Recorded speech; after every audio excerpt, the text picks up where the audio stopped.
By your command.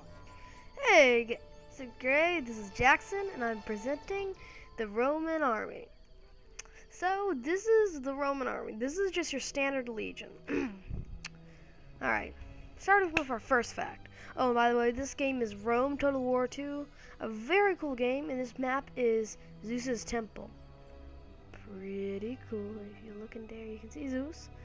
Well, statue Zeus. So starting off, our first fact. When Augustus came to power, the first emperor, nothing too major there, there were 53 legions. That's 318,000 men. That's a lot of people, especially for the ancient era. You could conquer a lot of stuff with that. But think about this. You have to spread those people along the borders of the Roman Empire, so it doesn't seem as big anymore, does it? Number 2. There are multiple levels of a Roman legion. The smallest was the Contubernium, which was 8 men. So if we zoom in on our troops, alright, so 1, 2, 3, 4, 5, 6, 7, 8. So let's just pretend this little row is a Contubernium. Alright, the leader of the Contubernium was a Decanus, he was voted in by his Contubernium, which is pretty cool actually, instead of being appointed by an officer. The next was the Century. The Century had 80 men with 20 slaves. Oh, by the way, the Contubernium had 2 extra slaves. That's why the person who commands it is called a Decanus.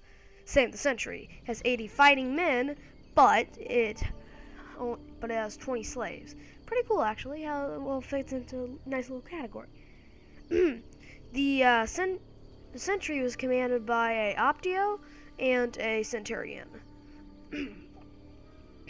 Cohorts were the next size. You're looking at these troops right here. These are individual cohorts. Cohorts were commanded by the the most experienced Centurion. They still commanded their own century, but they told the other Centurions what to do. I'm sorry, I'm sputtering. If a commander was moving around units, they were moving around the cohort. There's 480 men in each, and yes, you guessed it, there was 20, not 20, wait. Oh, minus the 120 slaves or servants, so there's about 600 people. Fielded for only 480 though. Each cohort had their own trumpet call, so let's say, Cohort 1, move up! Yeah, that was a bad trumpet call. Okay, what's next?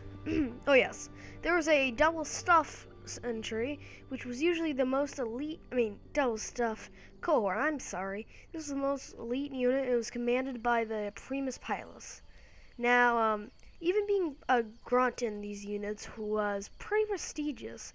So, especially if you're the commander of it, it's pretty cool. The Primus Pilus was the highest ranking soldier on the field. Where was I? Oh yes. The command ranks of the legion were the camp prefect, basically the logistical mastermind of this mess, the military tribune, aka the second in command, finally our legatus. Legatus Legionis was the commander of the entire legion. Pretty cool, actually. Another fun fact. Each individual soldier, so let's call this guy Bob. Bob from the first cohort, actually. Bob here, after he serves 25 years in the Legion, he gets a pension land. But soon companies bump that all up, but that's another story. Did you know that Roman soldiers during the Republic had to buy all their equipment? So you have your scutum, your gladius, your lorca segmentana, and your pilum. Everything they had to buy. Pretty prestigious. But during the Empire, when they accepted volunteers, they provided your own equipment. Just like today's military. Okay. The cavalry, aka the equite. The equite is the elite Roman cavalry. fun fact about them. Most of them refused to do scouting because they were above it, but they really weren't. That was one of the Romans' great flaws. They didn't scout too much. But the equity were usually made of Roman males. All Roman males, but sometimes they used Gallic tribes or just tribes that were good in horsemanship in place of these, but they weren't called equity. They were auxiliaries. I'll get to that in just a minute. Alright, next up, being a military tribune was considered the first step in your political career. Next up would be a tribune of the plebs, which is a pretty prestigious position.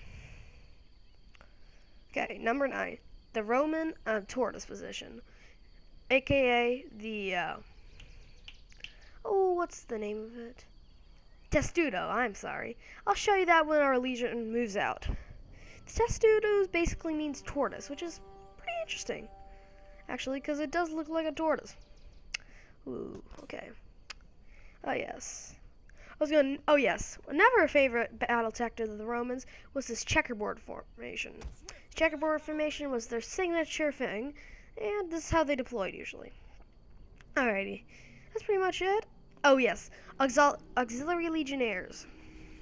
Auxiliary legionnaires were pulled up from the tribes not in Italy.